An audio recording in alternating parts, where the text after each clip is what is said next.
How to lease property to bank. Leasing property to a bank can be a lucrative option for property owners. Here's a simplified guide. Prepare your property.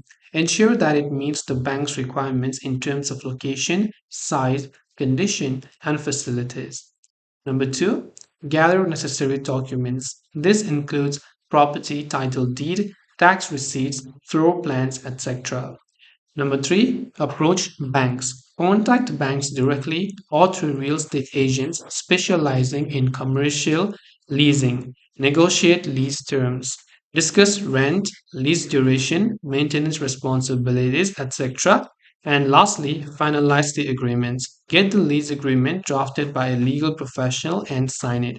Remember that banks often prefer properties in prime locations with good visibility and accessibility. Additionally, having all the required documents readily available can expedite the process. So I hope that this video helped you as to how you can lease your property to bank.